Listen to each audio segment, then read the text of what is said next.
မင်္ဂလာပါကျွန်တော်တို့လူအဖွဲ့အစည်းမှာ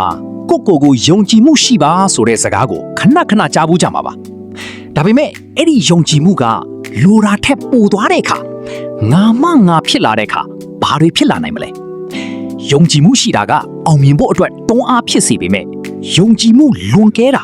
over confidence ကတော့တစ်မျက်လုံးရှိမှရှိနေတဲ့အမားတွေကိုမမြင်ရအောင်ကွယ်ထားတဲ့မျက်မှန်အမဲတစ်စုံနဲ့တူပါတယ်ဒီနေ့ podcast မှာတော့ကိုယုံကြည်မှုလွန်ကဲနေသူတယောက်ကိုကျွန်တော်တို့ဘယ်လိုမြင်လဲသူတို့ကရောဘယ်လိုထောင်ချောက်တွေထဲရောက်နေတတ်လဲဆိုတာပြောပြပေးသွားမှာပါခင်ဗျအပိုင်း1ငါအကုန်သိတယ်ဆိုတဲ့ထောင်ချောက်ယုံကြည်မှုလွန်ကဲသူတွေရဲ့ပထမဆုံးလက္ခဏာကတော့နားထောင်ခြင်းထက်ပြောဆိုခြင်းကိုပိုဦးစားပေးတာပါသူတို့ဟာဆွေးနွေးမှုတစ်ခုမှာသူတို့ရဲ့အမြင်ကသာအမှန်ဆုံးလို့ယူဆတတ်ကြပါတယ်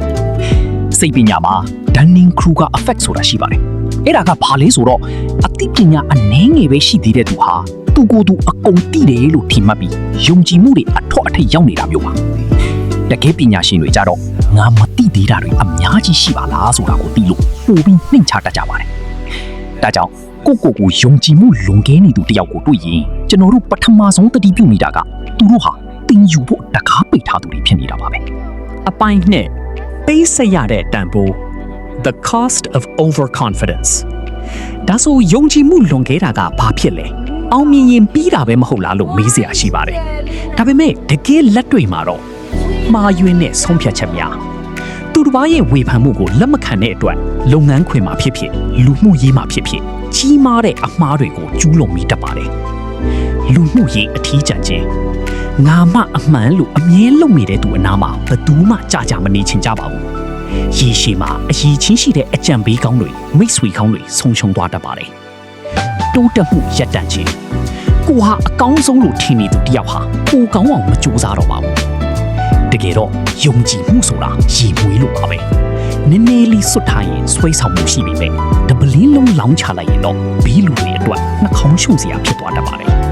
အပိုင်း3ယုံကြည်မှုကိုအင်းအားအဖြစ်ဘယ်လိုပြောင်းမလဲအကယ်၍တင်ကယုံကြည်မှုအရန်ရှိတဲ့သူဆိုရင်အဲ့ဒါကိုမလျှော့ချလိုက်ပါနဲ့ဒါပေမဲ့အဲ့ဒီယုံကြည်မှုတွေကိုနှိမ်ချမှု humility တစ်စက်လောက်ထည့်ကြည့်ပါမိကိုများမေးပါငါအမြင်ကမှားနေနိုင်မလားလို့ကိုပြန်မေးပါ feedback ကိုတန်ဖိုးထားပါဝေဖန်တန်ကြားရင်ချက်ချင်းခုခံကာကွယ်တာထက်သူဘာကြောင့်ဒီလိုပြောတာလဲဆိုတာကိုအရင်စဉ်းစားပါအမှားကိုဝန်ခံပါအမှားဝန်ခံတာဟာအားနည်းတာမဟုတ်ပါဘူးကိုတကယ်ယုံကြည်တဲ့သူ true confidence တာလျင်အမှားကိုရေးဝံ့ဝန်ခံနိုင်တာပါညီကုန်းချုပ်အနေနဲ့ယုံကြည်မှုဆိုတာလေတစင်းရဲ့ရွက်နဲ့တူပါတယ်လေတိုက်နှုံးနဲ့အညီအတိုးအလျှော့လှုပ်တက်ဖို့လိုပါတယ်ရွက်ကအရန်ကြီးနေရင်လှေမှောက်တတ်တယ်လို့ရွက်မရှိရင်လည်းခရီးမတွေ့ပါဘူးတင်ကရောတင်ပတ်ဝန်းကျင်မှာယုံကြည်မှုလွန်ကဲနေတဲ့သူတွေကိုဘယ်လိုကင်တွယ်လေးရှိလဲဒါမှမဟုတ်တင်ကိုယ်တိုင်ရောဒီထောင်ချောက်ထဲရောက်နေပြီလို့ခံစားဘူးလားကောမန့်မှာဆွေးနွေးသွားကြပါဦးအားလုံးပဲယုံကြည်မှုရှိနဲ့အမှန်တရားကိုမြင်နိုင်ကြပါစေနောက်ထပ် podcast မှာပြန်ဆုံပါမယ်